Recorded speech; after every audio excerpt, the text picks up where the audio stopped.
Olá, gente! Estamos começando o nosso podcast de Frente com a Gi e hoje eu tenho uma pessoa super especial aqui com a gente. É o Paulo Carratti, meu sogro, uma pessoa inteligente, uma pessoa que eu admiro e que entende muito sobre o nosso assunto de hoje. Então, seja bem-vindo, Paulo. Obrigado, Gi, pelo convite. Boa noite a todos. Eu fico muito satisfeito em estar aqui hoje com a Gi. E para quem não me conhece, eu sou o Paulo, como ela falou. Eu sou... Isso aí, se apresenta aí. Quem é você? Eu sou engenheiro civil, a minha profissão natural, sou militar da reserva, tenho formação em Master Coach da Febracis, analista de perfil comportamental, assim também como a Gi. E nós estamos aqui para bater um papo e espero que esse nosso papo seja de ajuda para as pessoas que estão aí. Nós estamos numa época muito propícia para conversar sobre o nosso assunto hoje, que é política. Nós estamos a 2 dias de uma eleição que vai decidir o nosso futuro. Então, eu acredito que esse bate-papo vai ser bem produtivo. Isso aí. Eu separei algumas perguntas aqui e você fica à vontade para responder, tá bom? Primeira pergunta é: por que você decidiu estar aqui hoje comigo? Assim como é a minha preocupação, creio que seja a sua também, de tocar nesse assunto, nós estamos num momento bem decisivo para a nossa nação brasileira. Nós estamos entre 2 caminhos. E eu, que já sou mais experiente do que você, um pouco mais de idade, nós estamos num momento que nunca houve na história do país. É um momento onde as propostas estão bem claras. Depois da vida brasileira, que foi um período de regime militar, nós tivemos abertura, algumas eleições, e nesse período todo, por falta de experiência do povo à época, de não ter tido eleições durante vários anos, e depois por não conhecer as propostas dos candidatos, as pautas ficaram muito parecidas. Então você escolhia aquele que parecia para você mais agradável, mas hoje não. Hoje nós temos pautas bem claras e tem pessoas que não estão percebendo isso. Então, se ligando no que essas decisões que a gente vai tomar agora no domingo, dia 2, isso pode decidir o nosso futuro, o futuro dos nossos filhos e netos. E assim, o que eu percebo muito é pessoas levantando bandeira contra a pessoa que defende ali cada ideia, o Bolsonaro é isso, o Lula é aquilo. E não se trata deles como pessoas, se trata das atitudes que eles têm, da bandeira que eles defendem, Isso. Então, isso realmente é muito preocupante e por isso que a gente está aqui hoje, para poder ajudar e orientar pessoas jovens que estão em cima do muro, que vão pela manada ali, sem saber de fato qual é a verdadeira intenção de cada um desses candidatos por trás do que vai acontecer lá na frente. E próxima pergunta: o quanto a política é importante para a nossa sociedade? Então, durante muito tempo, quando eu era jovem, eu não ligava muito para a política. Então, hoje eu vejo muitos jovens que eles estão pensando alguma coisa similar a isso. Que falam assim, a política tanto faz, a gente bota qualquer um lá, é tudo igual, é tudo a mesma coisa, isso não vai influenciar em nada. Só que com o tempo e sofrimento, a gente descobre o seguinte, que a nossa decisão, ou ação ou omissão, ela influencia diretamente na nossa vida. Então, como isso influencia?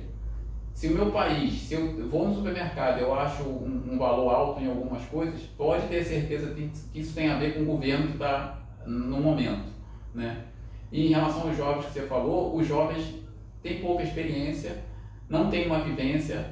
Hoje em dia a gente está numa época de muita informação, e muita informação às vezes errada. É bom, mas às vezes é muita informação errada. Então, os jovens não sabem exatamente, até algumas pessoas mais experientes também não sabem. Então, a gente está num momento político que política está sendo discutida.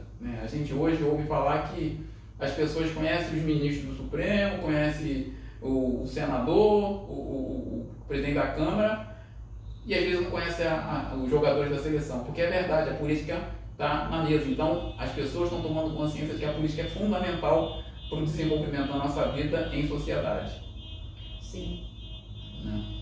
E falando sobre os jovens, eu essa noite fiz uma pesquisa, comecei a refletir sobre algumas pessoas que eu sigo, sobre algumas pessoas que me seguem, e eu fiz aí um levantamento por alto das pessoas que defendem o governo PT, né, que defendem o Lula, que são a favor de tudo isso. E olha o que eu descobri. Que as pessoas, que os jovens, né, que as pessoas mais novas, que não têm filhos e não pretendem ter filhos, são as que defendem o governo do Lula. Por quê?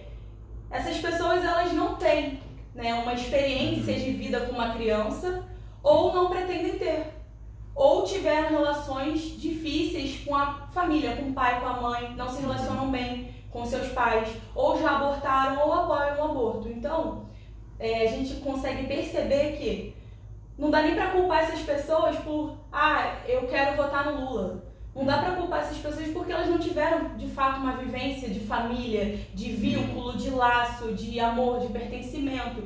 Então, o que a gente pode fazer? Que mesmo que essas pessoas não queiram e não entendam que elas estão fazendo algo para o futuro, não é sobre elas apenas, é sobre uma nação, sobre uma geração que está aí vindo, sobre os nossos filhos, os seus netos, sobre tantas pessoas, né? Isso. Então, complementando o que você falou, o que acontece? As pessoas hoje, os jovens principalmente, né, eles não têm uma pauta ainda bem definida.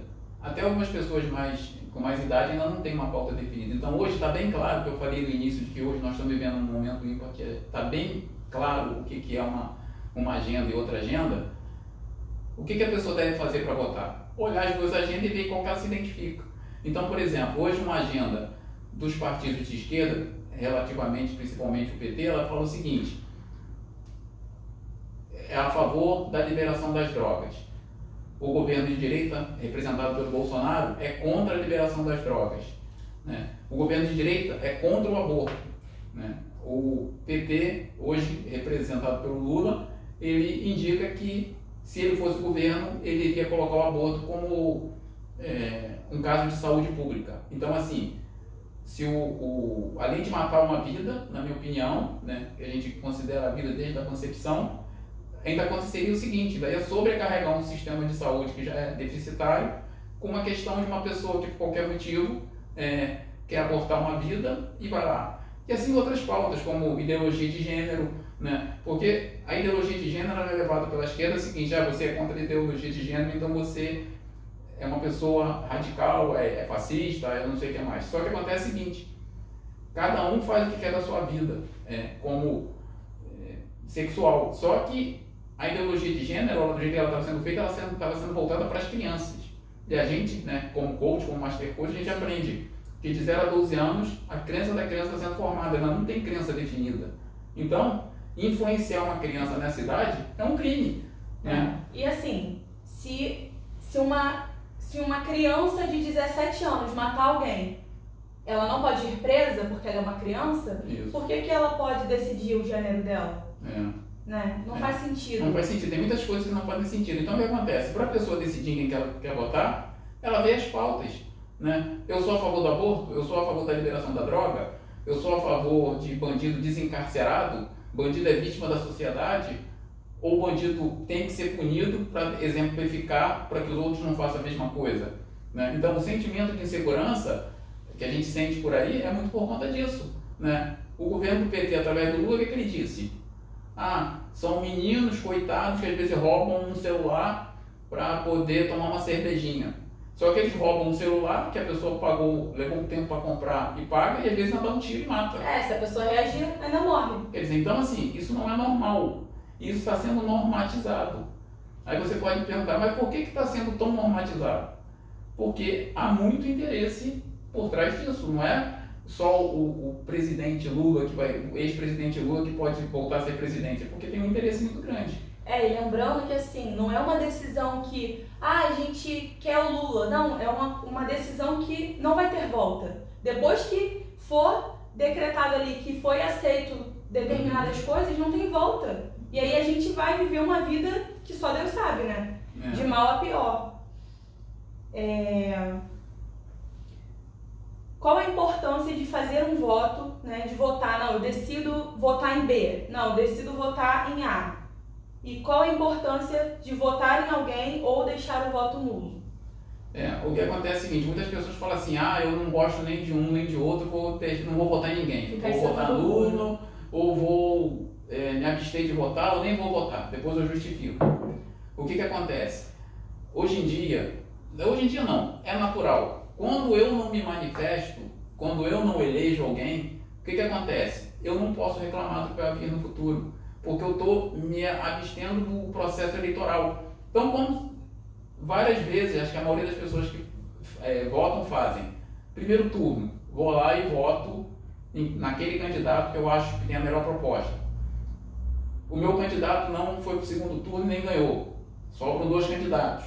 Eu escolho o candidato que dos 2 ou é o melhor, na minha opinião, ou, como a gente considera, vou votar no que é menos pior. Então, eu tenho que votar, porque cada um tem a sua proposta. Nós temos um exemplo muito grande, nós temos um ex-presidente, que foi 2 vezes presidente, que é o ex-presidente Lula, foi 2 vezes presidente, o PT ficou depois mais 2 mandatos, ou 1 mandato e meio, porque a segunda mandatária foi cassada por malversação do dinheiro público, má gestão.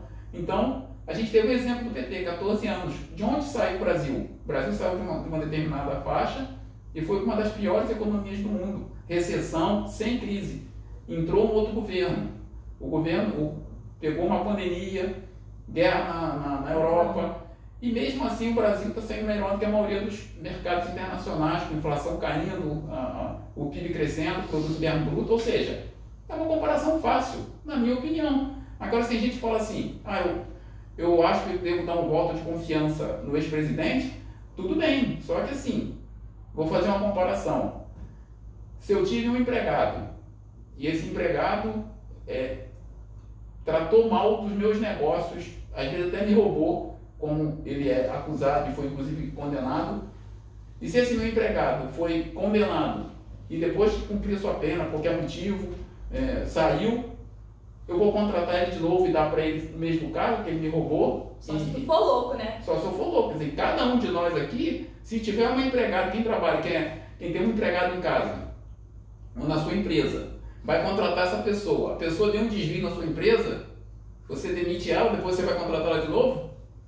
Não faz Quer sentido. dizer, não faz sentido. É o que nós temos às portas. Então, mas eu não gosto de um presidente porque ele é grosso, isso e aquilo. Bom, aí é questão de cada um.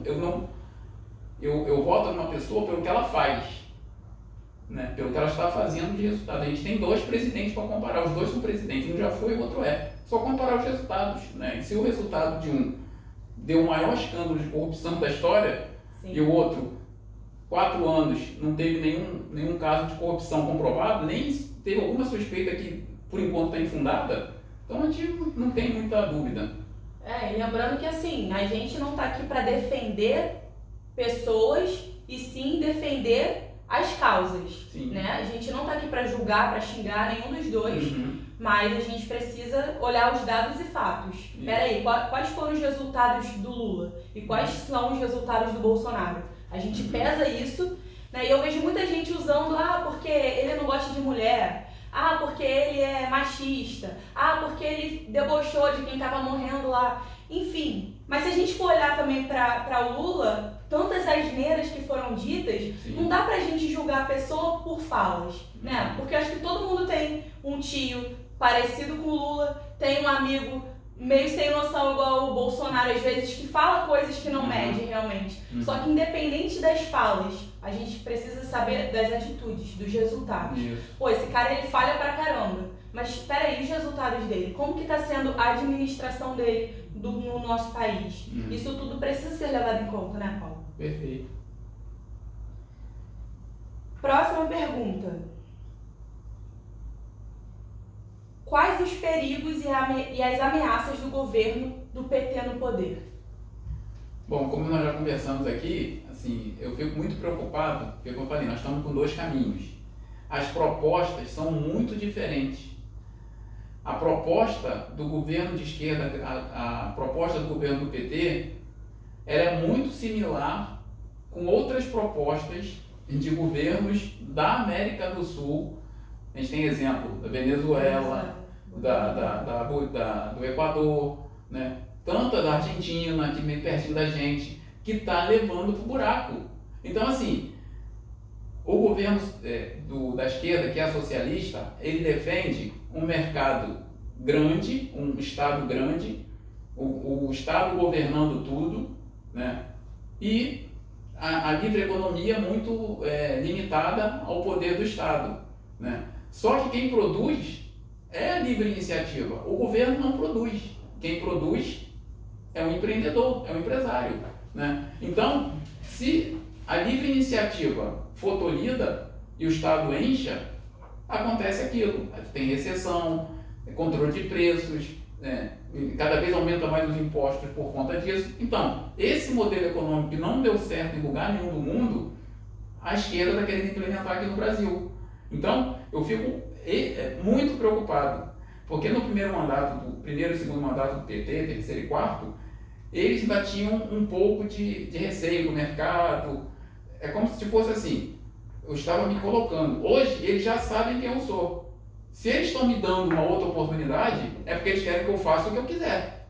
Está liberado, eu posso ser eu mesmo. Ou seja, vou crescer o Estado, vou inchar o Estado, vou colocar todas as pessoas que eu quero e todas aquelas pessoas que roubaram, que foram condenadas e que, por conta da justiça, foram algumas descondenadas, como o próprio Lula, ou colocadas em... eles vão voltar tudo para o governo e vão fazer as mesmas práticas. Então é por isso que eu tenho muita preocupação com o governo de esquerda novamente no Brasil. Sim, foi até bom você ter falado isso. Outro dia eu vi uma pessoa postando alguma coisa no Instagram sobre a questão do Lula ter sido inocentado. Sim. Né?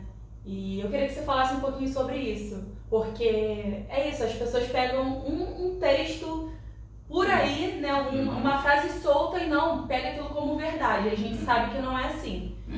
Nós estamos numa campanha eleitoral e ontem mesmo, em rede nacional, o Lula falou que eu fui inocentado, né? Quando a pessoa que tem um mínimo de conhecimento, um mínimo de informação, sabe que isso não ocorreu. O que ocorreu foi o seguinte: houve um crime, houve uma condenação em primeira instância, essa condenação ela foi acrescida na segunda instância, ela foi confirmada, ele foi preso, e aí o que aconteceu? O Supremo tinha o entendimento de que a pessoa condenada em segunda instância ia para a cadeia, e o Lula foi. O que o Supremo fez, o Supremo Tribunal Federal fez? Ele alterou essa legislação, mudou o entendimento de que a pessoa presa em segunda instância condenada não ficava mais presa, ela poderia sair. Então, ele foi posto em liberdade, como centenas e talvez milhares de pessoas no Brasil inteiro por causa desse entendimento. Então, continuou o processo e foram feitos vários recursos. O advogado do Lula colocou mais de 50 recursos, não sei. E, a partir disso, em determinado momento, mais de 5 anos depois do Lula ter sido condenado em primeira e segunda instância e outros tribunais posteriores, o que aconteceu? Um juiz, de forma monocrática, que foi o ministro Fachin, o Fachin, abre aspas aqui, que era filiado ao PT, que a gente viu na campanha da Dilma em 2000 para 2014, ele subindo no palanque falando do movimento MST, quando ela assumiu depois ele indicou a vaga do STF para ele. Então ele foi ser ministro, sem ser juiz, e ele entendeu o seguinte: quase 8 anos depois, que o Lula foi julgado no local errado. Ele não tinha que ter sido julgado em Curitiba, ele tinha que ter sido julgado em Brasília. Então, mudou o entendimento do processo e ele foi posto em liberdade. Todo o processo dele passou para Brasília, só que aconteceu o seguinte: entre o processo vindo daqui, ele chegar até Brasília e começar tudo do zero praticamente, o que aconteceu? Ele já tinha 75 anos. 75 anos, a prescrição de alguns crimes, muitos crimes, depois de 75 anos. Então os crimes dele foram prescritos, ou seja, ele não pôde ser julgado novamente. Aí o que acontece? O roubo existiu, a condenação existiu, mas ele entenderam, né, que foi julgado na vara errada. Mas o crime existiu. O crime não deixou de existir porque ele prescreveu a pena dele porque mudou de jurisdição, né? Tanto que milhões foram devolvidos pelos delatores, muitas pessoas ainda estão presas por conta disso. Então, há esse entendimento que ele alardeia em todo que é lugar hoje, época de campanha, de que ele foi inocentado. Ele não foi inocentado. Quando as pessoas dizem que ele foi descondenado, é verdade. Porque ele foi condenado, né? Ele, na primeira instância, em um dos processos ele recebeu quase 9 anos de prisão, 8 anos e pouco. Na segunda instância ainda aumentaram para 12. E depois, né, e na segunda instância são vários juízes, desembargadores, então eles votaram e ele foi condenado por unanimidade. Então o crime existiu, mas infelizmente, por conta disso, virou ficha limpa. E está concorrendo de novo. É surreal, né? Surreal. É surreal porque assim, a própria Bíblia fala, né? O meu povo perece porque falta o conhecimento. Isso. E um conhecimento desse que é só pesquisar, é só buscar na fonte certa. Quem quiser ir pesquisar sobre isso, sobre toda essa questão que o Paulo trouxe, pesquisa, se informa, vai em sites confiáveis, busca a tua informação para você tomar a tua própria decisão por você mesmo, não por influência minha, dele ou de qualquer outra pessoa, mas busca saber, poxa, se o cara já fez isso uma vez, ele vai fazer de novo. Isso é fato. Agora, o outro cara tá fazendo melhor? Vamos dar mais uma chance para ele continuar? Vamos acreditar, vamos apoiar, né? E é isso, é sobre isso. Próxima pergunta. Por que escolher Bolsonaro? Bom, no meu caso especificamente, né, eu não posso falar pelos outros, mas no meu caso especificamente, é porque os princípios e valores que ele prega e vem demonstrando nesses 3 anos, quase 4 anos de governo, estão alinhados com meus princípios e valores. Ou seja, aquilo que a gente conversou, ele defende a família, defende Deus, defende pátria, é contra o aborto, é contra a liberação das drogas, é a favor do povo se defender, é a favor da liberdade. Liberdade em todos os sentidos, desde liberdade de expressão, da gente poder estar conversando aqui falando sobre isso, porque se fosse um governo de esquerda e nós tivéssemos essa oportunidade de conversar aqui, eu acho que eu não ficaria tranquilo de falar, né? Apesar da gente não ter um alcance a nível mundial, a nível nacional geral. Ainda, mas o que acontece? Isso hoje em dia com rede social se prolaga. E daqui a pouco quem é essa pessoa que está falando aqui mal da esquerda? Num governo de esquerda, a gente não tem essa oportunidade. Tem retaliação. Né? A gente tem visto lá na Nicarágua, né, que é o ditador que está lá há mais de 16 anos, agora ele foi reeleito recentemente, porque ele mandou prender 7 candidatos à presidência, alegando que eles eram algum ato antidemocrático, alguma coisa. Prendeu os 7. Então ele concorreu praticamente sozinho. Então mais um mandato ele conseguiu. E o que ele está fazendo lá? Está prendendo padre, expulsando feiras, proibiu Dia da Bíblia, que é comemorado na rua dos evangélicos, proibiu procissão de católicos.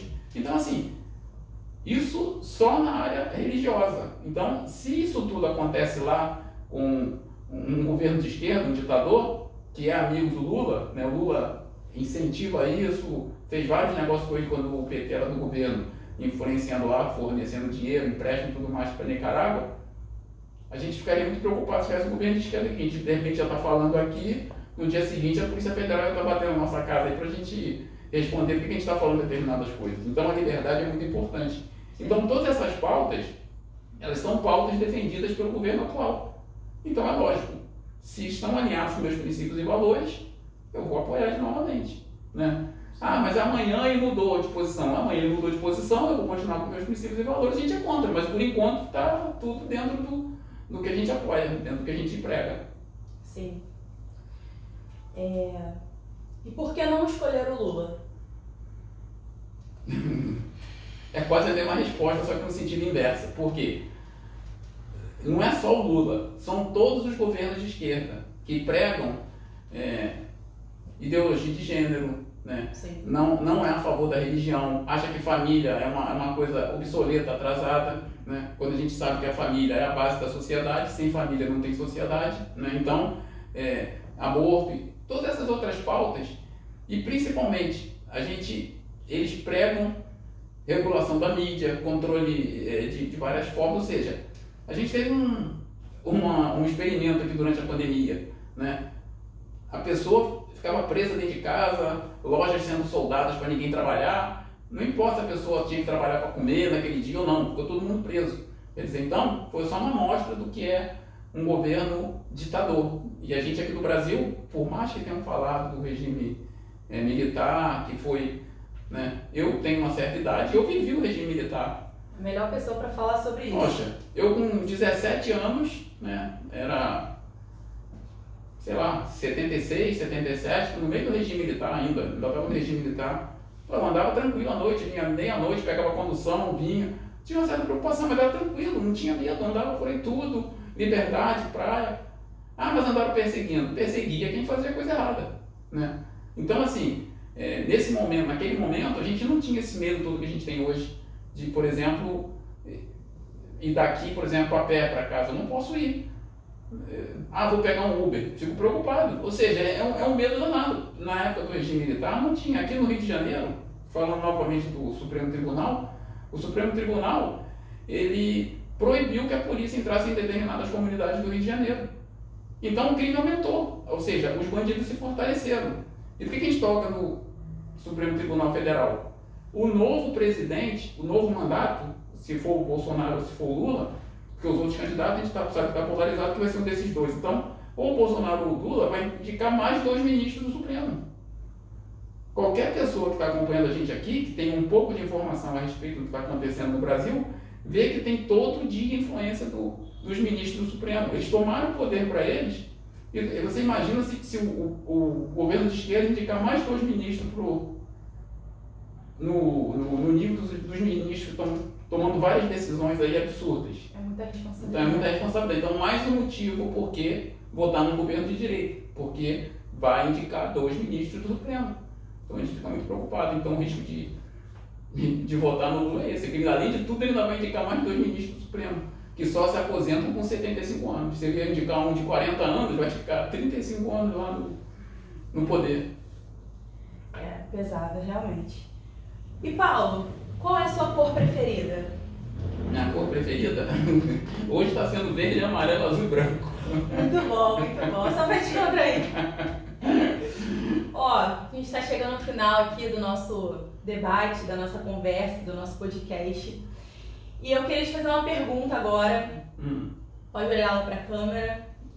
Paulo, imagina que você está no debate da Record agora ao vivo, em tempo real, e você tem 40 segundos para defender o teu presidente e influenciar pessoas. Valendo, vai. Gente, olha só, nós estamos aqui há 2 dias da eleição.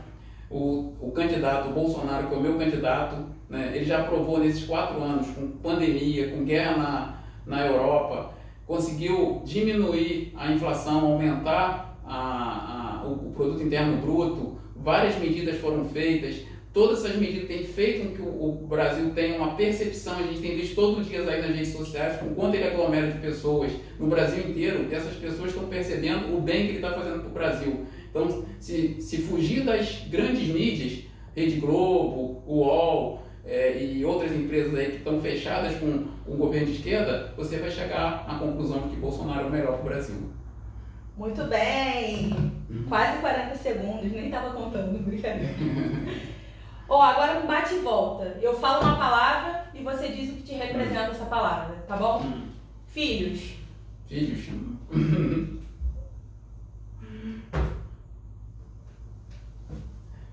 Maior bênção da vida. Tá chorando. Família. É o porto seguro. Sem ela não tem sentido existir. Princípios.